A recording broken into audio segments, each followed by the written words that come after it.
From JBS Studios in Greater New York, this is the JBS News Update with Teisha Bader. I'm Teisha Bader with the JBS News Update for Monday, May the 22nd, 2017.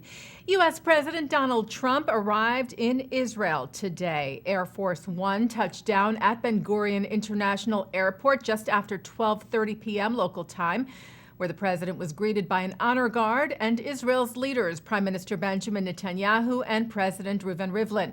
Trump said at the welcoming ceremony, "I have come to this sacred and ancient land to reaffirm the unbreakable bond between the United States and the State of Israel."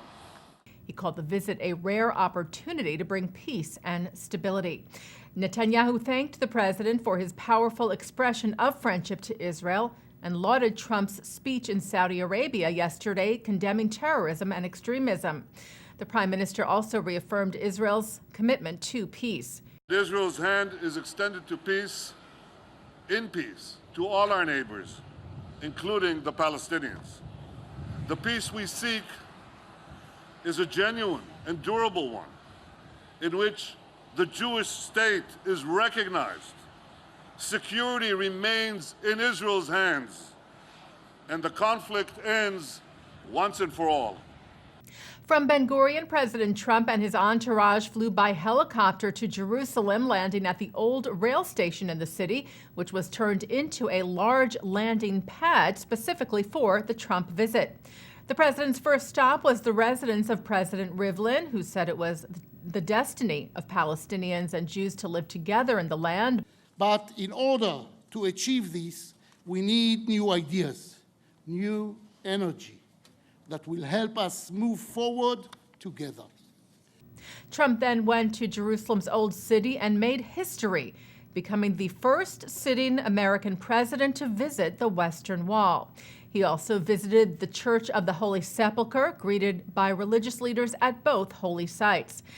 Later today, Trump and Netanyahu met at the King David Hotel in Jerusalem, and then at the prime minister's residence in the city, they addressed the press about peace efforts and cooperation. I want to thank you especially today for your deep commitment to Israel's security, its well-being, and its future. I have no doubt that as we work together, you and I, the alliance between our countries will grow ever stronger.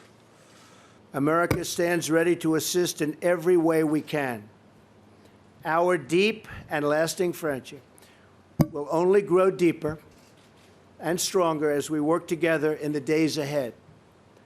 I thank you again for hosting us in this beautiful and ancient land.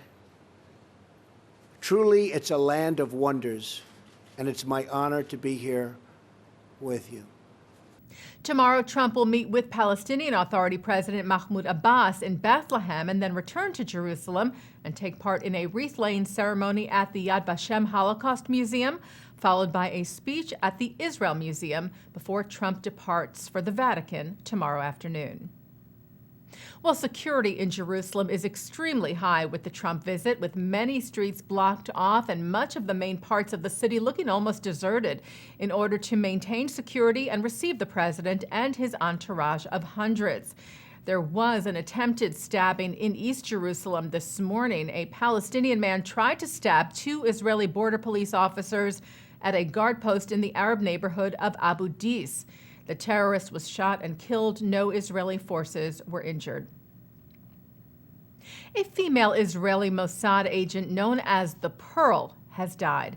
As a young woman, Shulamit Cohen-Kishik operated undercover in Lebanon for 14 years, helping to bring persecuted Jews from Arab countries to Israel and gathering intelligence until she was caught and brutally tortured. She was ultimately released in a secret prisoner exchange after the Six-Day War and lived out the rest of her life in Jerusalem. Cohen-Kishik passed away yesterday at the age of 100, survived by her 7 children and dozens of grandchildren and great-grandchildren. And a professor of Hebrew literature at the Jewish Theological Seminary died suddenly Saturday night. 69-year-old Alan Mintz apparently suffered a heart attack after swimming at a gym near his home on the Upper West Side of Manhattan. Brandeis professor Jonathan Sarna called Mintz one of the preeminent scholars of Hebrew literature of our time. Mintz was also a social activist. He co-founded the New York Chavurah, was the founder of Response magazine, and the author of a number of books and publications. He is survived by his wife and 2 daughters. A poem written by Anne Frank will help pay for a Dutch Holocaust memorial.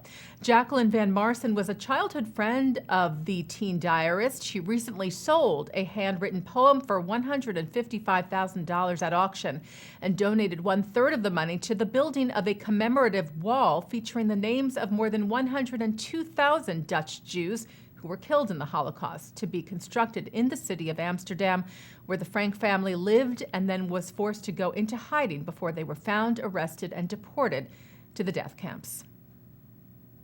And just ahead of President Trump's visit to Jerusalem today, the city kicked off a week of celebrations to mark the 50th anniversary of Jerusalem's reunification.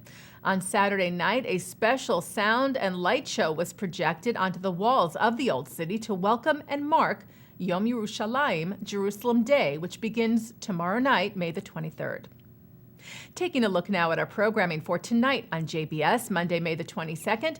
At 7 o'clock, it's the Wisdom of Dr. Ruth Westheimer. At 7:30, a look at Israel's economic future. At 8 o'clock, New York Times columnist Bret Stephens and senior editor of The Atlantic, Peter Beinart, debate the future relationship between Israel and American Jewry, moderated by Rabbi David Ellenson from Congregation Rodef Shalom in New York City. At 9 tonight, Mark Golub sits down with Itamar Marcus of Palestinian Media Watch on the Chaim. And at 10, former NBC newsman David Gregory discusses issues of faith and identity with religious scholar Erica Brown at the 92nd Street Y. And coming up right after this newscast tonight at 6:30, it's In the News when Mark Golub speaks with Dan Meridor, former Deputy Prime Minister of Israel, about President Trump's visit and other issues. And that's the JBS News Update from Monday, May the 22nd, 2017. I'm Teisha Bader.